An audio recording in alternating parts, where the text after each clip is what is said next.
Okay, not long after that, and up in Bolivia, in Colombia, I mean, up in Colombia, our area authority was Brother Jacob de Jager. But sometime after that, I was talking with Brother, what's his name? The one whose daughter played the Elder Wells, okay.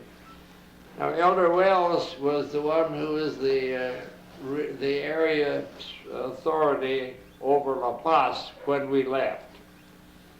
And he was telling us that he'd gone back there to hold a state conference in this Altiplano state. He said when he got there on Saturday, they had everything confused. Instead of just having the stake presidency there to meet with him at 2 o'clock, they had the whole high council. he said he thought to himself, well, I better convert this into a leadership training meeting. He said the Holy Ghost said, no, you'll have this as a testimony meeting. So he held a testimony meeting. He said it was just like you're getting it right out of the Book of Mormon. Some of them had seen angels and visions and everything else. Now, when I was about 15, 14 and a half, I was reading in the Book of Mormon about the 3 Levites. And when I read about them, I had a great desire to have the privilege of seeing them. So I went to the other room, prayed about it, had that blessing. And that Friday night, in a blessing I got from a patriarch, John F. Nash, right in the middle of the blessing, he says, in your travels you shall be associated with those apostles of the Lord who have remained upon the earth to labor among the children of men until he comes again in the clouds of glory. I said to him afterward, who are those apostles of the Lord? He said, the 3 Nephites and John the Revelator. I said, will I know them? He said, I don't know. It's my opinion that you will. I had a very strong impression in Bolivia that the 3 Nephites were working among those people. They're their people. They're their kindred. They're kinfolk. I'd like to tell about water pipes. In one little town, was that a Surikini or a different city? No, that was Probably a different one. the Aymara city just south of the city on the west end of Lake Titicaca. But they didn't have any running water in this city. And they sent this couple, an older couple, out there, and she had had a miserable mission. She broke her leg, because you walk down Bolivia, they never cover a hole. They expect you to take care of yourself. And they don't have a, what's that thing? We have manholes, association. No OSHA. No OSHA up there. And so she had been walking along and fell in this hole and broke her leg. And she couldn't speak the language. Her husband could, and she thought she wasn't no use at all, but she really was a big help to the Relief Society there in Oruro. But anyway, she was just wanting to go home. She was really discouraged. Copacabana is the name of the big city, and then this is a small town just 5 kilometers south of there. And so they sent her and her husband over there to live in one of these little houses I just explained with no window. We saw the house. It was half as big as this little part of your living room. And also no facilities whatsoever, and an elderly couple. And she said that the husband and all went up above where there's a lake way up in the mountains, and they one pipe of water clear down to this little city. Before that, women had to go up and carry clear from up on the mountain water back on their heads, is all the water they had. And they piped that down, and they had one tap that could have running water. And it was such a joy to her to see these people with water that she said it was if I'd gone home before that, it would have been awful. But that was the greatest joy of my life, to see that little city have some running water, so now the little ladies can go fill their little buckets and go over there. They had a river cutting ceremony. when they turned on The faucet?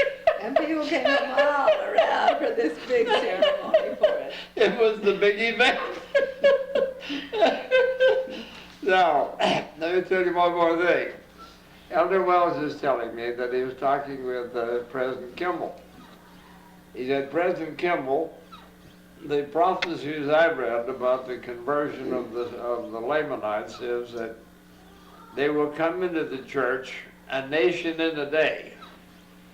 He said that from that I would assume that in Bolivia and these areas, we can expect a whole valley to come into church at the same time. How are we going to accommodate them? President Kimball said, well, what do you suggest? He said, well, we could pour the slab and we could put up some supports and put up a roof and then let them finish it. President Kimball said, that sounds like a practical solution. Anyway, that's what they did there at Sudiquinia. We, the missionaries, helped pour the slab and they put up a roof over it. But the members did everything else.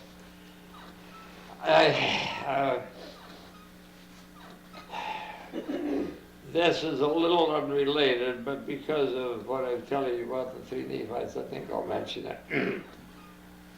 When I was set apart as a mission president to go to Mexico, the mission president at Hermosillo, Sonora, Elder Joseph Fielding Smith, then of the Council of the 12, later president of the church,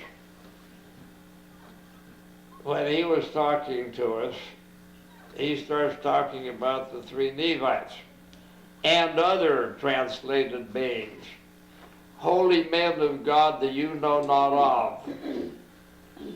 And he talked to us for half an hour about it. And he'd say, I don't know why I'm talking about this. This wasn't my assigned topic. I just kept praying that he'd go on. He talked for half an hour about it, okay? We get down to Mexico. The first mission president's seminar we had in Mexico City, which was the first week of November of 1967. We're down there with the mission presidents from all over Mexico, plus Costa Rica. Now, one of the mission presidents that was there in Mexico, mission president in Mexico, recently called, had just previously been released as the mission president in Costa Rica. He's there. Also there is the new mission president now serving in Costa Rica. Is that Costa Rica? No. What's the south? What's the? Colombia.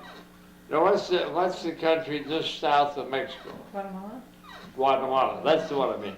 Okay, Guatemala, not Costa Rica. Okay. The mission president that I'm telling you about, his name was Romney. He was the one that was now in one of the missions in Mexico. Okay. He's from the Mormon colonies, was then living at Las Cruces, New Mexico, and had just served prior to that, had filled a mission in France. Spoke Spanish all his life since infancy. They sent him to France as a missionary. Okay. Now, just before he is sent to Mexico as a mission president, he served in Guatemala. Okay. After he got his call to serve in Guatemala, but before he actually left to go down there, he had a dream. And in that dream, he saw one of the three Nephites. But he was walking away, and he wanted to see his face. So he walked faster, and finally he was running. He could never catch up with him. No matter how fast he went, this three Nephite man just kept on going ahead of it. And he related that dream to President Harold B. Lee, who was then a counselor in the first presidency. And Harold B. Lee said to him, that dream means that while you're mission president in Guatemala, the 3 Nephites will be working in Guatemala. So then he starts telling about it. He gets down there to Guatemala. Everywhere the missionaries went, somebody had been in there ahead of them. Even had them get out their Bibles and look up the references. And then they'd say, now there'll be some young men coming through here. They'd be wearing a white shirt and they'd be wearing a tie. They'll fill you in on all the details. I'll see you later. Now, the next mission president, the new mission president in Guatemala was President David Clark. So then he's telling us about it. When he got to Guatemala, the stake president wanted to have a meeting with him. So he goes down to meet with the stake president and the bishops. And their complaint was that the missionaries were baptizing people so fast they couldn't handle them. So the mission president said, well, supposing we had a day of Pentecost, the missionaries went out and baptized 6,000 at once, what would you do? He said, well, we'd have to accommodate them. He said, well, accommodate them. The day of Pentecost is here. But the more I think about it, the more convinced I am that if there's any place in all the earth that the 3 Nephites are working, it's among the seed of Lehi. You read a few little things in that Book of Mormon. In fact, right to start with, it says this is written to the Lamanites. And while you're at it, the Gentiles and the Jews can get some good out of it too. But it's written to the Lamanites. And the 10th chapter of the Book of Moroni wasn't written to the Norwegians and the Germans and the Englishmen. It's written to the Lamanites. Everybody else can prosper from it too, take advantage of it. Well, before you leave Bolivia too far, I want to tell a few spiritual experiences that happened in our little apartment. At least 6 times, and I can't remember all of the coincidence happened when I lost something in our apartment. It was a little apartment, but I couldn't find it. And I would kneel down and pray. There were always things that I really needed badly, and find them. One of those experiences was when I needed something really badly that I needed for that day, and I had looked all over the apartment for it, and I thought I'd left it on the table. And so I looked all over that table, and I couldn't find it. I even took the cover up and looked underneath it and couldn't find it. And so then I looked all over every place else, and so I knelt down and I prayed that I might be able to find that. And I got right up and walked right into the table, raised up the lace tablecloth, and in between the lace tablecloth and a colored tablecloth I had under it was this article. I can't remember what it was, but it was something. It was your passport. Not that. That's a different one. It was something that I needed badly. Yeah, your passport you found in your pocket. But then the other one, that one, I found it in time to do what I needed with it. The other was I had looked all over the apartment for my passport. I checked in my clothes. I had done everything, my purse, everywhere that I'd ever had my passport. And I thought we had to go to Santa Cruz the next day, and you can't get out of Bolivia without a passport. You can't even travel between cities in Bolivia without a passport. And I thought, what would I ever do? We've got to go to this state conference in Santa Cruz, and I had promised them I'd teach them this and that and the other in primary relief society and mutual. And so I thought I got to have it, and it was bedtime, so he had got in bed, and I knelt down to pray, and I said, bless me that I'll be able to find this by morning, because I've got to go to Santa Cruz.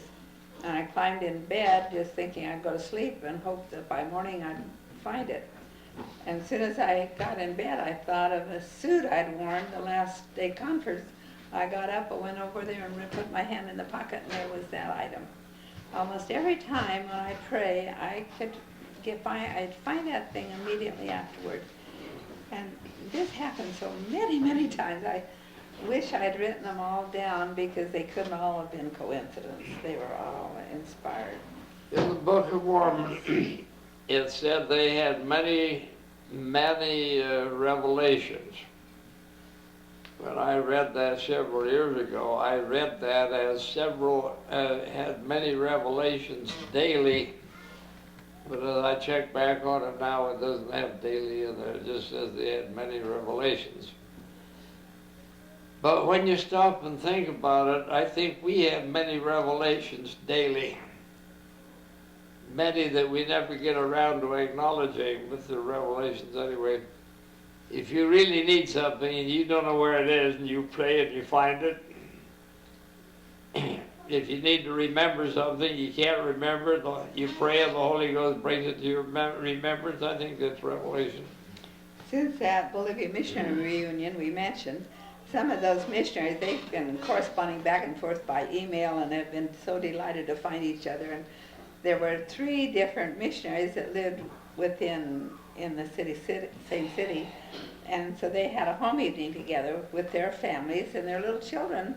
Some of them are old enough now to go on missions. It's been 20 years since they have had a reunion, and some of them were older, so their sons are 19. And so they'd hold out and show the pictures of Bolivia and all about it, and they'd say, I hope my son gets a call to Bolivia. I think Bolivia is one of the hardest missions a missionary could go to, probably. But I'd hope that some of my family could go visit Bolivia. They never advertise it in any travel magazines because of all these unrest and golpe de estados, and they have coke in the streets, so the cocaine, and there's a lot of problems down there. But the very poorest people have the most beautiful view of Mount Illimani. That is the most gorgeous mountain you've ever seen in your life. As you fly into La Paz, you fly up and land instead of down and land. But as you go by that Mount Illimani, you feel like you'd reach out and touch that beautiful white snow. Grab a handful of snow as you go And by. it is so gorgeous. But the poor people in Bolivia live on the hills and the side where they can really have a gorgeous view. And I thought, the Lord is no respecter of persons. He doesn't give that view just to the wealthy. Like here, we always have the wealthy houses up on the hills. But that's where all the poor people lived in. What a gorgeous view they could have of Mount Illimani.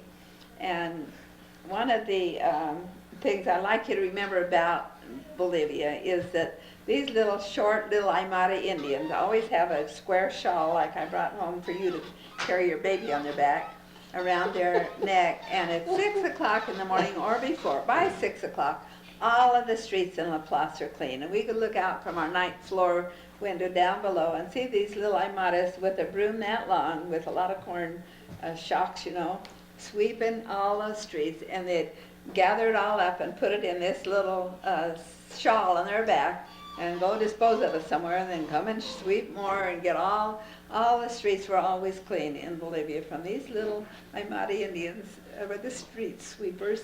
And they had their little shoes. They look like ballet shoes, and they have little feet and these full skirts, and they're very colorful. They have many skirts. I think they just keep putting on about 20, and then as they get dirty, take one at a time off. I don't know, but they do. But they do wash them, and when they wash them, they put them out. They're a full circle skirt. And they put them out on the dirt to dry, but they're always pretty clean. On the rocks. On the rocks. And we saw them washing down on a river in some city we were, and a painter drew a picture of exactly where we saw these little Aymaras out there washing in the river and laying their things across the brush, some little bushes or rocks or whatever. Boulders. And talking about washing the river, this is Ecuador now, but some Ecuadorians came down to our temple in Chile, and I knew that in, what city is that, they wear white And the men in the fields wear white trousers and white shirts